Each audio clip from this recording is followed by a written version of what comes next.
This is what I don't understand. What you said, Augie, about Solskjaer's tactical nous, it's not, well, we've seen it all the time. Solskjaer has a big staff around him. He talks to loads of people. Are you going to tell me that, like, Mike Phelan, who's been in the game, and then 30 years, I don't expect him to outsmart Pep Guardiola, right? That's setting the bar really, really high. Yeah. I just expect him to play something rational that makes sense. So we talked about the mental attitude. They weren't up for it. Okay, fine. Maybe that's on Solskjaer. But if Solskjaer can't handle the tactical side of the game, if Solskjaer's handling the mental side and he can't handle the tactical side, he has other people there. But right? They can't do it either, because you've got Mike Phelan, who's not a coach. Mike Phelan is basically a guy. What is he? What does he do? Was he just Fergie's mate? He carries the Ferguson torch in his desk drawer. I don't know what he does. I think, and then you've got McKenna, Carrick, too young in the first jobs, haven't got that experience, that tactical nous to actually tell people this is what you're doing. Listen, here's the situation. For 2 years, I was told, we've all been told by Man United, we need a right winger. We need to protect Wan-Bissaka, strengthen the right hand side. We need a right winger. They signed Sancho. What do? Play him on the left. He never plays on the right. So this is what I say about making it up as they go along. They put players into the squad, into the team, and say, right, let's see what we can do with this. And it doesn't make any sense. Jurgen Klopp, Pep Guardiola, Thomas Tuchel will have players. They'll know exactly what they do, what their job is. They won't sign them and suddenly play them out of position and do exactly the opposite they were asked them to do when they signed them.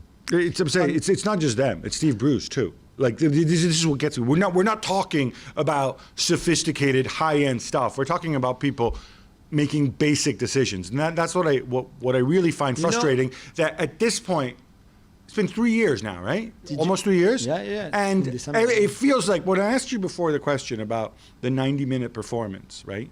It feels to me like every time United do well, going back to last season when they finished second, largely because Chelsea changed managers in midstream, they got injured for Liverpool. Every time they won is because an individual did something. Yeah. Bruno Fernandes or Pogba or De Gea makes a whole bunch of saves. Cavani. Or Cavani or Greenwood or whatever, or Rashford. Well, Rashford last year not so much. But I struggle to understand this. And I tried to put myself in Solskjaer's position, and I'm going to try to give you a potential Solskjaer defense, okay? And you guys can tear it up if you think. Which is that I was working towards something. I was working towards Sancho. Right? We knew he was coming. We'd locked him up a long time ago. I had a plan for all of this. And then what happens?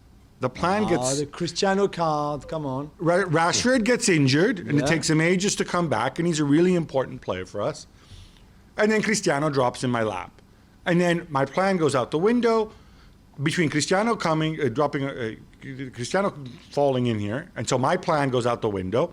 Pogba not signing his freaking contract, so I don't know if I can count on him either. And so all the work that I did, it's all these things coming together, and then all of a sudden, poor Solskjaer has to pivot. Okay. So did you hear his post-match interview on beIN Sports? I did not. I do not watch. So the question was, why did you change tactical formation at halftime? And his answer, Ole Gunnar Solskjaer's answer was, we had to go back to what we are. What are you? You're nothing. Well, what is this? We have to go back to what we are, to what we do. You do nothing. You have nothing. You haven't built anything in 3 years. There's no identity to this team.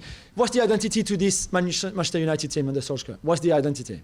Nothing. Exactly. But this is what I'm driving at. So why is that line he gives me on, like, we had to go back to what we are? No, you're nothing. Don't go back to anything. The identity of Man United and Solskjaer is chaotic wins and chaotic defeats. It's chaos. That's what it is. And the whole DNA, he's got Man U DNA, he's got this. Guys, please. But the reason why, sorry, Gab, the reason why players are now not even critically questioning the coach is because they want to be better. They like Bruno Fernandes, Ronaldo, Pogba. They want to be coached and guided by a coach who knows what he's doing. They look at the talent in that squad and think, this squad should be doing better. I want to be winning big things. I want to be winning games. And the coach is not able to do it. It's like having a really good teacher who's off for a week and you bring a supply teacher in who's not up to it, and he's not up to coaching those players. Why are you suddenly in love with Ole Gunnar Solskjaer? I'm not. I'm just saying. I'm trying to look, in my opinion, I think he's been here too long. I don't think he should be looking after this club, these resources, okay? Yeah. But I was trying to have a discussion. I'm trying to force myself, trying to understand him, because I don't understand anything he says, especially lately when he says stupid things like, criticism only makes me stronger. Okay, fine, then you'll be some combination of Hulk and Thor really soon, right? Maybe this is your... No, and I did think, was he working towards something? Was he working towards some kind of plan? And then these other things, again, it's not just Cristiano coming. I'm not suggesting he's going to blame Cristiano, right? But Cristiano comes in at the end of the summer when you've prepared all season for something else. So I'm throwing to Mark and asking Mark, is this a plausible theory? No. Okay, No, fine. no, Fine. but And then I don't know what the deal is with this guy.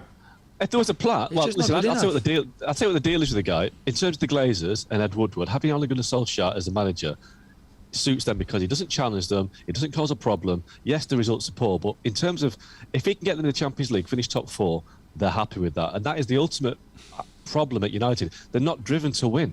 They are driven to do the bare minimum. And Solskjaer has done the bare minimum. No trophies, no sign of a real trophy, but he's got them in the Champions League. And that, sadly, is all that matters for the owners at Man United. And right now, they know that there's no real need to change him because they're not too far away from the top 4 right now. And there's not anybody available. Antonio Conte is available, but they don't want a disruptor. They don't want somebody to challenge them. They don't What want is somebody this? to make There's them nobody uncomfortable. available thing. This is what really. No, this is another thing that. who's not in a job.